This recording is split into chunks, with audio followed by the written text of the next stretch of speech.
ఓం నమః శివాయ. ఓం నమో నారాయణాయ. నరదృష్టి నివారణ అక్షర తులాభార కాల భైరవాయ నమో నమః. హరి ఓం. ఆదిత్యాయ సోమాయ మంగళాయ బుధాయ చ గురు శుక్ర శనిభ్యశ్చ రాహవే కేతవే నమో నమః. ఓం కాళకాలాయ విద్మహే కాళాతీతాయ ధీమహి తన్నో కర్మ నివారణ నరదృష్టి నివారణ కాళభైరవాయ నమో నమః. హరి ఓం. మా ఛానల్కి స్వాగతం. చూస్తున్న వీక్షకులకు ప్రేక్షకులకు ప్రియ కాళభైరవ భగవద్బంధులకి స్వాగతం పలుకుతూ సనాతన ధర్మ సంరక్షకులకి అలాగనే జ్యోతిష అభిమానులకు అందరికీ కూడా ముందస్తుగా తెలుగు ఉగాది పండగ శుభాకాంక్షలు. శ్రీ విశ్వావసునామ సంవత్సరంలో అందరికీ శుభాన్ని, జయాన్ని, లాభాన్ని, ఆయురారోగ్యాలు ప్రసాదించాలని మనసారా కాళభైరవ స్వామి వారిని వేడుకుందాం.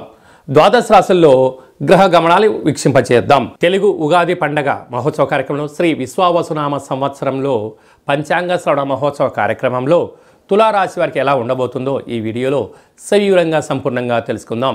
తులారాశిలో ఏ నక్షత్రాలు వస్తాయి అనగా చిత్తా నక్షత్రంలోని 3వ పాదం, 4వ పాదం, స్వాతి నక్షత్రంలోని 4 పాదాలు, విశాఖ నక్షత్రంలోని 1, 2, 3 పాదములు కలిపితే తులారాశి అవ్వడం జరుగుతుంది. అలాగనే చాలామందికి పుట్టినటువంటి కాల సమయంలో డేటా బర్త్లు లేనటువంటి కారణం వలన పేరు యొక్క మొదటి అక్షరాన్ని అనుసరిస్తూ ఆ రాశిని తెలుసుకునే ప్రయత్నం చేద్దాం. రా, రీ, శ్రీ, రు, రే, రో, తా, తి, తు, తే అక్షరాల వారందరూ కూడా తులారాశి జాతకులే. తులారాశి యొక్క అధిపతి శుక్ర భగవానుడు. ఈ సంవత్సరం వీరి ఆదాయ వ్యయాన్ని గమనించినట్లయితే అదృష్ట రాశులలో ఈ రాశి కూడా మరో స్థానంలో ఉంది అని చెప్పి గమనించాలి. 11 ఆదాయం, వ్యయం 5. అంటే 11 రూపాయలు సంపాదిస్తే కేవలం 5 రూపాయలు ఖర్చు అవుతున్నాయి, 6 రూపాయలు మిగలబోతున్నాయని చెప్పి గమనించాలి. ఈ 6 రూపాయలతో గతంలో చేసిన అప్పులను అంటే రుణాలను, స్థిరచరాస్తులను సొంతం చేసుకోవడం, ఉన్నతమైన భవనాలు, గృహాలు, బంగారు షేర్లు, ఆభరణాలు, నూతన వస్త్రాలు, ఇంటికి ఉపయోగపడేటువంటి అత్యంత ఆధునికమైనటువంటి టెక్నాలజీతో కూడుకున్నటువంటి ఫోన్లు, టీవీలు, రిఫ్రిజిరేటర్లు, విదేశీయాన ప్రయాణాలు, ఆధ్యాత్మిక ప్రయాణాలలో వీరికి అనంతమైన ఆనందాన్ని, ఆరోగ్యాన్ని చేకూర్చబోతున్నారు. అదే కాకుండా రాజపూజ్యం 2, అవమానం 2. మీరు ధర్మబద్ధంగా ఉండడం వలన మిమ్మల్ని ఎవరు అనరు, మీరు ఎవరిని అనిపించుకోకుండా ప్రయాణం చేయగలిగితే మంచి కాలము ఈ తులారాశి వారి సొంతమవుతుంది. అదే కాకుండా తులారాశి యొక్క అధిపతి శుక్ర భగవానుడు అవ్వడం వలన రసాధిపతి, వస్త్రాధిపతి, సర్పాధిపతి ఈ యొక్క శుక్రుడు అవ్వడం వలన నూతన వస్త్రాలు, బంగారు ఆభరణాలు, షేర్లు, కార్లు, సంపూర్ణ రత్నాలు ధరింపజేయడము, నవాభరణాలు ధరింపజేయడము, నవనిధితో కూడుకున్నటువంటి వ్యాపార సంపదలతో దేశంలో నలుమూలల విజయం తులారాశి వారి సొంతం కాబోతుంది. చాలా విశేషమైనది ఏమిటయ్యనగా 18 సంవత్సరాల తర్వాత రాహు భగవానుడు సంతాన స్థానంలోకి రావడం, 30 సంవత్సరాల తర్వాత శని భగవానుడు 6వ స్థానంలో సంచారం చేయడము, భాగ్యస్థానంలో 12 సంవత్సరాల తర్వాత దేవగురు బృహస్పతి సంచారం చేయడము, అలాగనే ఈ కేతు భగవానుడు ఏకాదశ స్థానంలో 18 సంవత్సరాల తర్వాత సంచారం చేయడం వలన గ్రహాలన్నీను కూడా మంచి కక్షలో, మంచి స్థితిలో మంచి ఫలితాలు ఇవ్వబోతున్నాడు.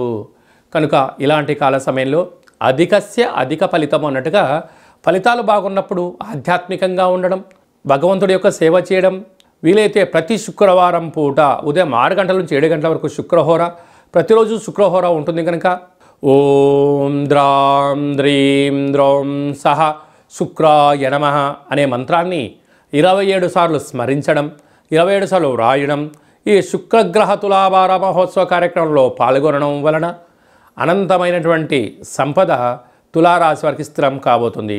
ఇన్ని వేల వీడియోలలో వీరు ఈ వీడియో చూస్తున్నారు అన్నట్లయితే శుక్ర భగవానునికి సేవ చేసే సమయం ఆసన్నమైంది, శుక్రగ్రహ మూల మంత్రాన్ని రాసే సమయం ఆసన్నమైంది. ఎప్పుడైతే వ్రాయడం, స్మరించడం, తులాభారంలో ఎప్పుడైతే పాల్గొంటారో శుక్ర భగవానుడు సంసిద్ధంగా ఉన్నాడు మిమ్మల్ని ఆశీర్వదించడానికి అని చెప్పి మీరు గుర్తుపెట్టుకోగలగాలి. అంటే శుక్రుడి యొక్క ఆశీస్సులు ఎలా ఉంటాయి అంటే రాసులు పోసిన రాజ్యంలో జన్మించినటువంటి శ్రీరామచంద్రుడికి కుజదోషం ఉండడం, పుబ్బా నక్షత్ర సింహరాశిలో శుక్రుడు శత్రుస్థానంలో ఉండగా సీతామాత జన్మించడం వలన అన్నీ ఉన్న అడవులమ్మడిది తిరుగుతూ కందమూలాలు తింటూ జీవనాన్ని పొందారు.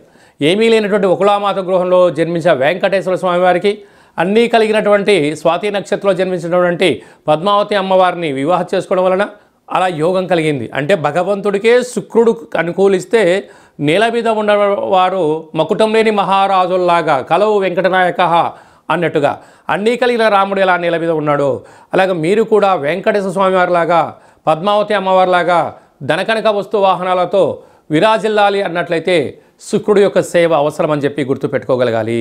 సాఫ్ట్వేర్ ఉద్యోగస్తులు, హార్డ్వేర్ ఉద్యోగస్తులు, వ్యవసాయ సోదరీమణులు, గృహ భవన నిర్మాణ కార్యక్రమాలు, వ్యాపారస్తులు, చర్మ సౌందర్య వ్యాపారాలు, కేశ సౌందర్య వ్యాపారస్తులు, అలాగనే రిఫ్రిజిరేటర్లు కానీ ఎలక్ట్రానిక్ గూడ్స్ ఐటమ్ బిజినెస్ చేసేటువంటి వారందరికీ కూడా ఓపిక, పట్టుదల, సత్ప్రవర్తన శుక్రుడు యొక్క ఆశీలు ఉన్నట్లయితే అనంతమైన కోట్లు తులారాశి వారి సొంతం అని చెప్పి గమనించాలి.